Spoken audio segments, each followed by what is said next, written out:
When a life is at risk, each decision is crucial and any hesitation can be deadly. I'm William Shatner. Tonight, true stories of people who took action to try to save a life on Rescue 911. We begin on a summer day in 1988 when Michael Hike left his house in New Iberia, Louisiana, to go for a swim. An actor doubles for Michael, but the rest of the people have returned to help us reconstruct his story.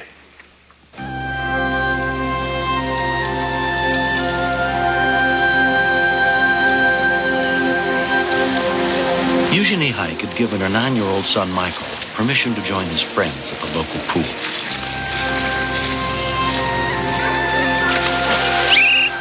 It was 16-year-old Heath Wallace's first summer as a lifeguard at the Iberia Golf and Country Club.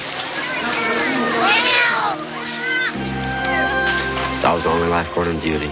The lifeguard stands are high, and so you can watch the whole pool area.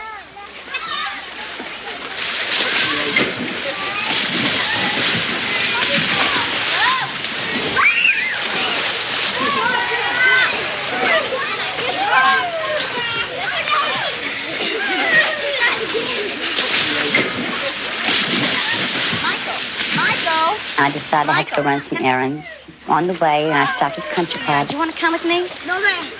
Okay, don't go home until I come back. Michael's mother was 8.5 months pregnant with her third child. I figured if he was having such a good time with his friends, I was going to let him stay. So I said, be careful. I'll be back.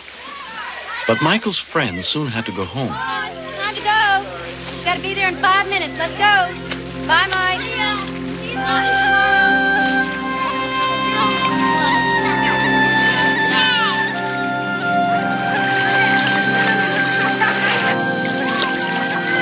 Alone in the big pool, Michael soon got bored and cold.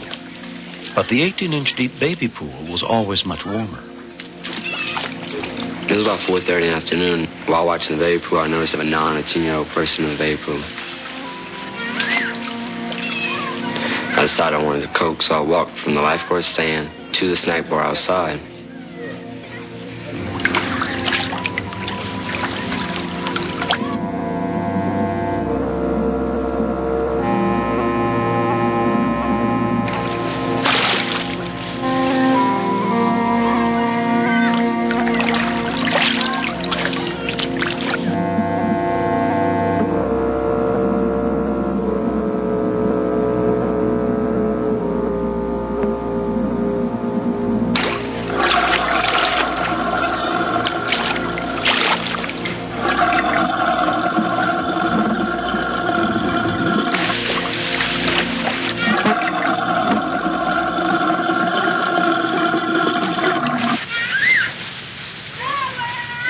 Walking back to my lifeguard stand, I heard the scream for help. His left arm was underneath his left leg, stuck into the drain. His head was about 6 inches under the water. His eyes were open, his lips were blue. He was dying. When he heard the boy was in trouble, Bobby Bolden was with golf pro Eric Indest. I couldn't visualize how it could happen until I went outside. Immediately, Bobby Bolden jumped in the baby pool.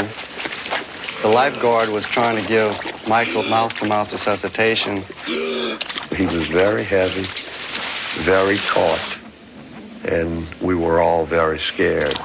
The boy's arm had been sucked into the drain. I went to the pump and turned it off. Then I ran back into the clubhouse to get something to bail the pool. It wouldn't take very long just to get the water below the level of his mouth so that he could breathe on his own. The call for help came in at 4:42 p.m. Time was really of the essence. We were not going to have a whole lot of time if this young man was going to have any kind of a chance to survive. 2 ambulances were dispatched immediately. Ed Murray was the senior paramedic. In a situation where there's a potential drowning, we want to anticipate a cardiac arrest situation. So we generally send 2 ambulances.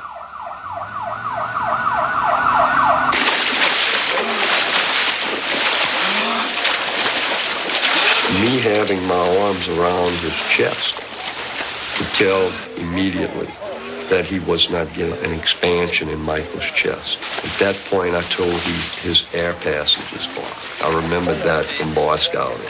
Clear the airways. at which point we got a good expansion in his chest. I remember Mr. Bobby telling me keep on breathing for him. I just heard, keep on, don't quit. I didn't hear nothing or see anything but Michael and Mr. Bobby. In a matter of 2.5, 3 minutes, he became more buoyant. We could feel now that he was breathing. Shortly before that, he bit me. I almost wanted to cry, but I realized his problems were a lot greater than my own. Once Michael was breathing, they managed to untangle him from the drain. I reached down into the water, grabbed him by his right knee, and I kind of gave it a little quarter turn, and he popped right out. Mr. Bobby picked up Michael, and at that time I was already backed off, up against the side, scared. I thought I did something wrong. No one knew exactly how much time Michael had been trapped under the water, but they feared it had been too long.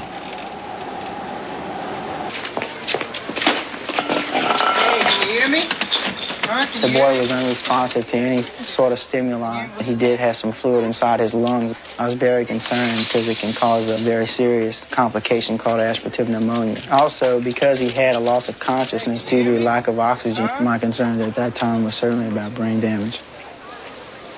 When the paramedics arrived, it was such a strange feeling that we had just been through this, the three of us, and I was drained. I sat down near the pool and just cried my eyes out. Ready?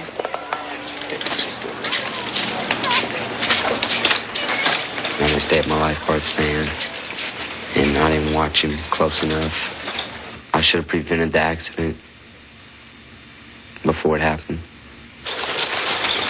I closed my eyes and I'd just see his face, what he looked like in the water.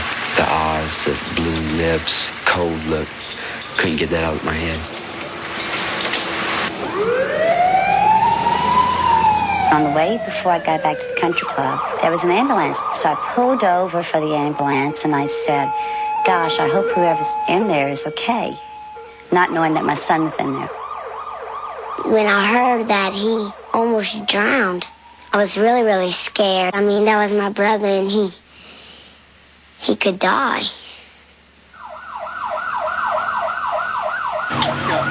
En route to the hospital, he didn't regain consciousness. I was worried about cardiac complications and the fluid in his lungs at that point.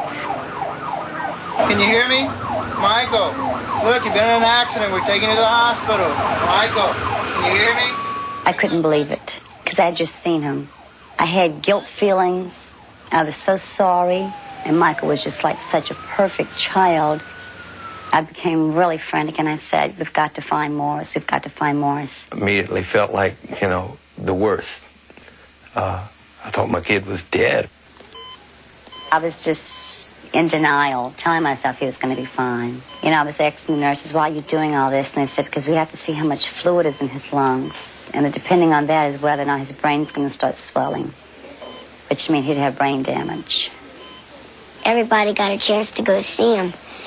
And then I got a chance to go see him. I said, like, I love you, Michael. And, when I say it usually, I really don't mean it. But that time, I really meant it. We met the doctor that is in charge. He said, I think your son is going to be fine.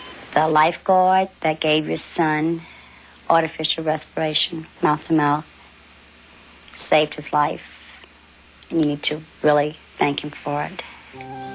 I didn't think I deserved to be congratulated. I was just doing my job.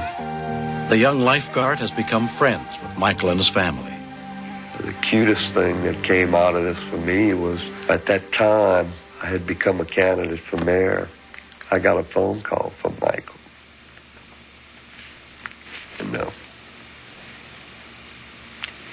he wanted to be my campaign agent. Bobby Bolden was elected mayor of New Iberia. Michael was released from the hospital after 2 days. There was no brain damage. When I was under there, I was thinking that my mom was going to have a baby in about a month. And I was thinking, will I ever be able to see this baby? What will it be and all? And then everything just blacked out. 3.5 weeks after the accident, Michael's baby sister Eugenie was born.